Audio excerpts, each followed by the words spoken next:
We were the figure it out generation, but what did that cost us? We say we turned out fine, but did we? I put out a question recently on Threads, and I can always tell by the response that I get on Threads whether or not it's a good topic to talk about here with this community. And this particular thread immediately took off, not just with views, but with comments, hundreds and hundreds and hundreds of comments. I'm still sort of catching up because I just made this post like a day and a half ago.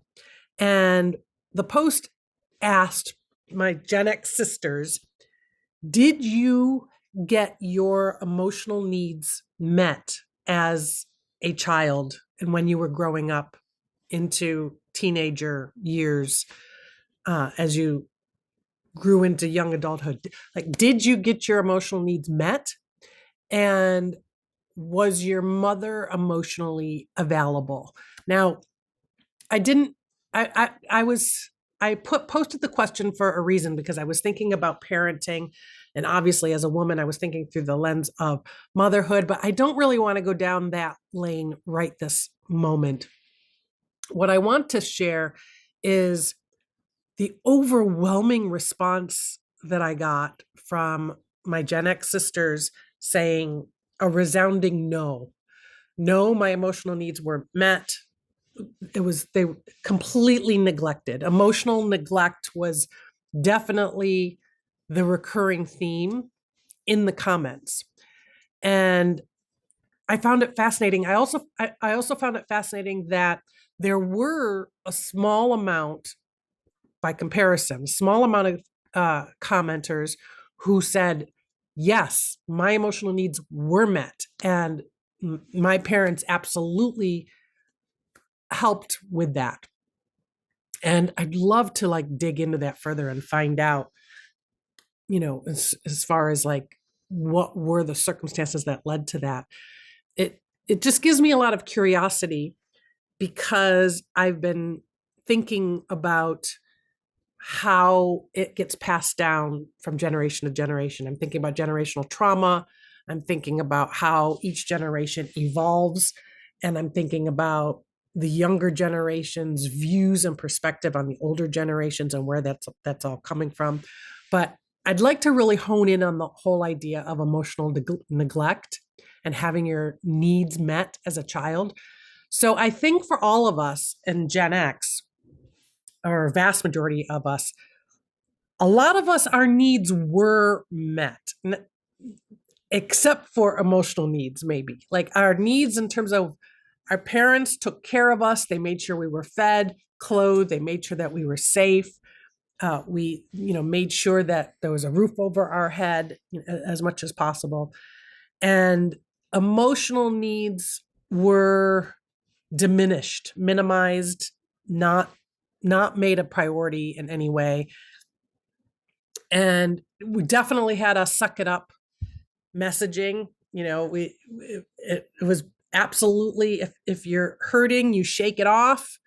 You put a Band-Aid on it and you go back outside and play or whatever, right?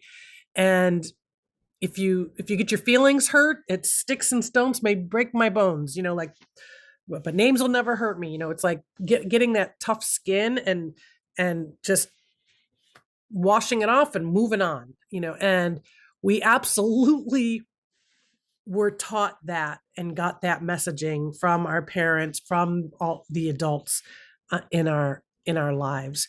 And as Gen X, as a generation, we were the first generation that had latchkey kids. I personally was not technically a latchkey kid because my mom made sure that when we got home from school every day that she was home, even though she worked.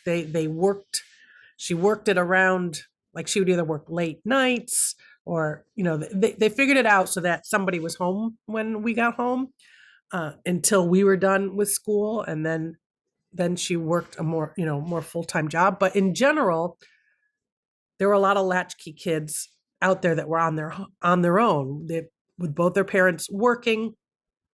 and parents not being around, they're taking care of themselves.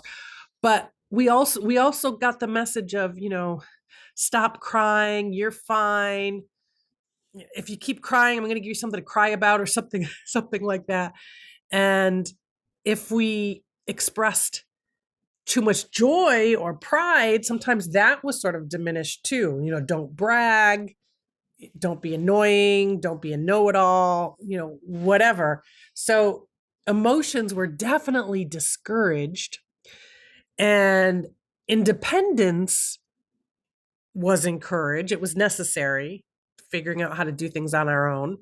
And resilience absolutely was expected. But it was definitely, the focus was on survival. Like, it really felt like our parents' role was to make sure that we were alive by the time we were done going to school, so that we could then launch out into our lives and follow the same sort of path or blueprint, to be happy, healthy, functioning adults. But it really was about self-sufficiency. It was about survival. It was not about self-empowerment. It was not about fulfillment. It really wasn't even about happiness, really, or having a complete, happy, content life. It really was more about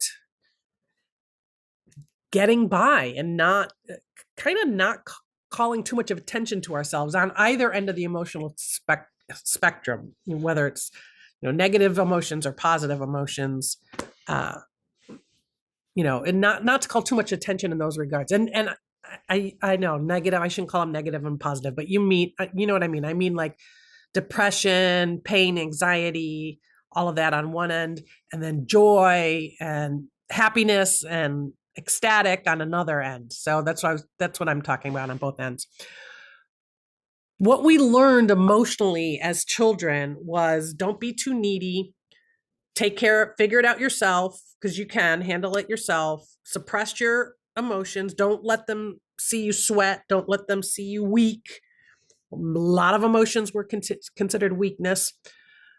Be easy, be low maintenance, and take it all on and work hard and don't ask for help. That really was what we learned. And I know I had a lot of anger about that from a really young age. On some level, I knew that my emotional needs were not getting met. And I did have a lot of judgment towards my parents around that when I was younger. So I had a lot of anger and resentment that they weren't there for me emotionally. And and primarily to my mother more so than my father, as unfair as it is. I had different and higher expectations of my mother than of my father. I just expected my father to just, like, I don't know, I guess, keep me safe and make sure I feel loved and make sure we have a roof over our heads. I don't know.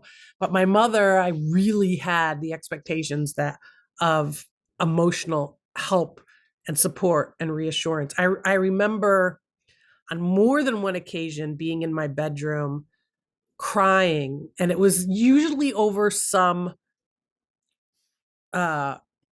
relationship like drama with, like, my peers, my girlfriends, maybe a boy, something like that. That obviously is not the end of the world, but when you're in it at that age, it literally is the end of the world. And I remember I would be crying in my bedroom, and I would try to do it loud enough that my mother would hear me. And she would, pop her head in and say, "Are you okay?" And I would say, "Yes, I'm fine." And then she'd close the door and leave and take that as an answer. And so I remember that I kind of tried to reach out, but I didn't have enough ability to be too vulnerable, to ask too much or anything. And in hindsight, I realized she didn't have her own social interpersonal communication skills to handle it herself. I mean, I know that now. I didn't know that then. Then I took it as she doesn't care. She doesn't want to know. And that, I just needed to deal with it on my own because she wasn't going to be there to deal with it. And from the stories that I got on my threads when I commented about this, my situation was not unusual. Like that story, that one example is a very common type of example. And most of us, according to the comments that I saw, now literally this is, I think I've gotten like close to 2,000 comments on this thread so far. So I know that that's not like a huge sampling, but most of the comments that I saw, I could tell that we changed perspectives as we got older, and we have a little bit more grace and understanding of our parents, if we felt that way. And I think that's a lot of what led to how we've been raising Gen Z and what that has been looking like for us. And what they deal with and what they face. And and in some ways kind of overcompensating. I'm going to get into that in another video. I want to hone back on Gen X and what happened and what we learned.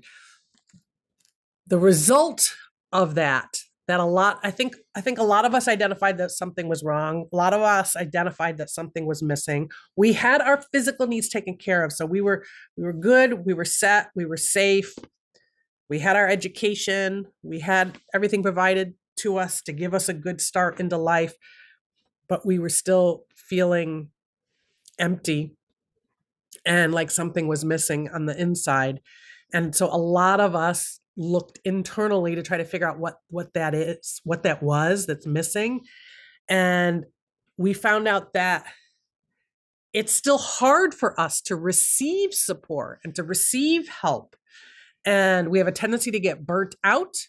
We have a tendency to overgive and try to take care of everybody around us. As long as we're focusing on everybody else's needs, they don't have to focus on ours, including emotional needs. Like as long as we're focused on somebody else's emotional needs, we don't have to turn the lens back on us. We feel unseen and unappreciated, but we have trouble articulating why or even expressing it. We struggle to express needs. We become uber independent, hyper independent, to the point where it's proven to be harmful to us. And we do get like a quiet resentment that builds up inside of us as a result of this life of not getting our emotional needs met. Now, as I do revisit this when I do a video on parenting, I think we worked hard to overcompensate with the next generation, but we didn't and don't quite have the skills to be able to appropriately honor and support the emotional needs of other people. So that's the other problem. We've identified the problem and we've worked really hard to work on it. We've been through therapy. We've done a lot of the work. We may be better than we were, but we still have a lot to learn. We still have blind spots. We still have old triggers and old wounds. And we have learned that we're going to have to heal that wound ourselves. We're going to have to give us what we felt we didn't get. We're going to have to parent ourselves. That whole thing about parenting your inner child. We absolutely need to do that. And this is also the journey that I've been on these last handful of years. And I marvel at the fact that it has taken me so long, because I consider myself I've been a very analytical person my whole life. I've been a pretty logical person my whole life. And I've always been striving to learn and grow and better myself. And I've identified these blocks and these issues from early adulthood, but it's taken me a long time to get through it and to work through it. And I do think younger generations don't have a lot of patience with us on that we somehow should be a little more emotionally evolved than we are. Our emotional intelligence, I think, has continued to grow, but might not be at an optimal level. So, I understand that we definitely have a long way to go. I think the important point that I want to make here is around compassion, having compassion for our parents they may potentially be the root of the feeling that we lacked emotional support, the feeling that we were emotionally neglected. They may be at the root of that, but they were doing the best that they could with the tools that they had compared to how they were raised. And then when you look at their parents, our grandparents, when you look at the world that they were living in, which was, depression and world wars and stuff like that, survival seemed like a pretty good goal as a parent. So having a little more compassion and understanding for the generations ahead of us, and having some compassion for ourselves that it's taking us a while to get to where we need to be, and compassion for the younger generations that, yeah, they're a little impatient with us right now, but we can kind of understand why they are, because they're struggling and they're hurting, and we haven't been able to completely and appropriately step up for them fully in the way that they need. So, as a roundup, I just want to make sure that this is something that we can learn now. This is something that we can work on now.